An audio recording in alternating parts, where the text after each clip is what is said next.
പാർലമെന്റിലേക്ക് ഇടതുപക്ഷത്തെ അയക്കുന്നത് വേസ്റ്റാണെന്ന് ഡോക്ടർ ശശി തരൂരിൻ്റെ പ്രസ്താവന വന്നല്ലോ. ആ പ്രസ്താവനയ്ക്കെതിരെ വയനാട്ടിലെ LDF സ്ഥാനാർത്ഥി ആനി രാജ ആഞ്ഞടിച്ചിരിക്കുന്നു. രാജ്യം കടന്നുപോകുന്ന സ്ഥിതിയെക്കുറിച്ച് തരൂരിന് ബോധ്യമല്ലെന്ന് അവർ വിമർശിച്ചു. ഇടതുപക്ഷം നെഞ്ചുറപ്പോടെ നിൽക്കുന്നതുകൊണ്ടാണ് കോൺഗ്രസ് മതേതരത്വവും ഫാസിസ്റ്റ് വിരുദ്ധതയും പ്രസംഗിക്കുന്നത്. രാഹുൽ ഗാന്ധിക്കെതിരെ എവിടെയാണ്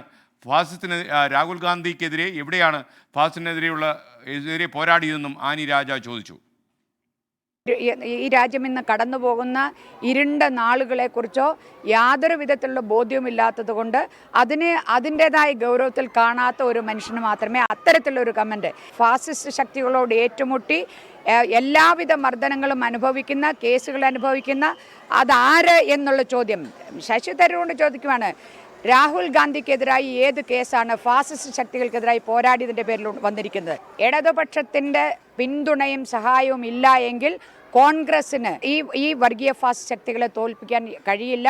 ഇടതുപക്ഷം മുന്നിട്ട് നെഞ്ചുറപ്പോടെ നിൽക്കുന്നത് കൊണ്ടാണ് കോൺഗ്രസ് ഈ ഫാസിസത്തിനെതിരായിട്ടുള്ള മതേതരത്വം പ്രസംഗിച്ചുകൊണ്ട് നടക്കുന്നത്. കേശുവിൻ്റെ ഒരു സംശയം, ഫ്ലവേഴ്സിൻ്റെ പഴയകാല പ്രൗഢി എന്ന് പറഞ്ഞാൽ ഇപ്പോൾ പ്രൗഢി കുറവാണ് എന്നല്ല ഞാൻ ഉദ്ദേശിച്ചത്. ഇപ്പം നമ്മൾ ഫ്ലവേഴ്സ് തുടങ്ങിയ കാലത്ത് നിങ്ങൾക്കറിയാം കേരളത്തിൽ ഉടനീളം നമ്മൾ ഫ്ലവേഴ്സ് ഷോപ്പിംഗ് ഫെസ്റ്റിവൽ തുടങ്ങിയിട്ടുണ്ടായിരുന്നു. അപ്പോൾ അത് നമ്മൾ തുടരുമെന്നാണ് പറഞ്ഞിരിക്കുന്നത്. അപ്പോൾ ഈ വാർത്തയുടെ വിശദാംശങ്ങളിലേക്ക് നമ്മൾ പോകുന്നു. വയനാട്ടിൽ നിന്ന് സുർജിത്ത് അയ്യപ്പത്ത് വിവരങ്ങളുമായി ചേരുകയാണ്. ആനി രാജയുടെ പ്രസ്താവനയുടെ ചുവട് പിടിച്ചാണ് സുർജിത്ത് നമുക്കൊപ്പം ചേരുന്നത്. Surjit, good morning. യഥാർത്ഥത്തിൽ ഇത് വേസ്റ്റാണെന്നൊക്കെ ഡോക്ടർ തരൂർ പറഞ്ഞത് ഇത്തിരി കടന്നുപോയെന്ന് തോന്നുന്നു, പറഞ്ഞോളൂ. Good morning SKN. അത്തരത്തിൽ കടന്നുപോയി എന്നുള്ള അഭിപ്രായമാണ് LDF നേതാക്കളെല്ലാം തന്നെ ഉന്നയിക്കുന്നത്. അത്തരത്തിലുള്ള പ്രസ്താവനയാണ് ആനി രാജയുടെ ഭാഗത്തു നിന്നും ഉണ്ടായിരിക്കുന്നത്. ഇടതുപക്ഷം പാർലമെന്റിൽ വേസ്റ്റ് എന്ന പ്രസ്താവന അജ്ഞത മൂലവും അഹങ്കാരം മൂലവുമാണ് ശശി തരൂർ പറയുന്നത് എന്നുള്ളതാണ് ആനി രാജയുടെ ആരോപണം. ഈ രാജ്യം കടന്നു പോകുന്ന ഇരുണ്ട കാലമാണ് ഉള്ളത്. അതിനെക്കുറിച്ച് ബോധ്യമില്ലാത്തതിനാലാണ് ഇത്തരത്തിലുള്ള പ്രസ്താവന നടത്തുന്നത്. ഈ ഫാസിസ്റ്റ് ശക്തികളോട് നേരിട്ട് ഏറ്റുമുട്ടുന്നത് ഇടതുപക്ഷമാണ്. മർദ്ദനം ഏറ്റുവാങ്ങുന്നത്, കേസുകളുള്ളത്, ഇതെല്ലാം തന്നെ ഇടതുപക്ഷ നേതാക്കൾക്കാണ്.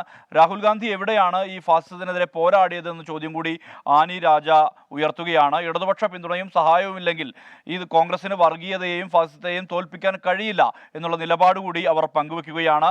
ഇടതുപക്ഷം മുന്നിട്ട് നെഞ്ചുറപ്പോടെ നിൽക്കുന്നതിനാലാണ് കോൺഗ്രസ് മതേതരത്വവും ഫാസിസ്റ്റ് വിരുദ്ധതയും ഇപ്പോഴും പ്രസംഗിച്ച് നടക്കുന്നത് എന്നുള്ള ആക്ഷേപം കൂടി ഇവർ ഉന്നയിക്കുന്നു. എന്തായാലും ഇതുമായി ബന്ധപ്പെട്ട് കടുത്ത രീതിയിലുള്ള വിമർശനമാണ് ഉയരുന്നത്. ഇന്നലെ മുഖ്യമന്ത്രി ഇവിടെ സംസാരിച്ചിരുന്നു. മുഖ്യമന്ത്രി 2 പൊതുയോഗങ്ങളിലാണ് പങ്കെടുത്തത്. ആ പൊതുയോഗങ്ങളിലുടനീളം തന്നെ രാഹുൽ ഗാന്ധിക്കെതിരെയും കോൺഗ്രസിനെതിരെയും പ്രത്യേകിച്ച് CAA ഉൾപ്പെടെയുള്ള വിഷയങ്ങളിൽ മൗനമാണ് കോൺഗ്രസ് തുടരുന്നത് എന്നുള്ള ഉൾപ്പെടെയുള്ള ആരോപണങ്ങൾ ഉന്നയിച്ചിരുന്നു കോൺഗ്രസ് നേതാക്കൾക്കെതിരെ മുഖ്യമന്ത്രി.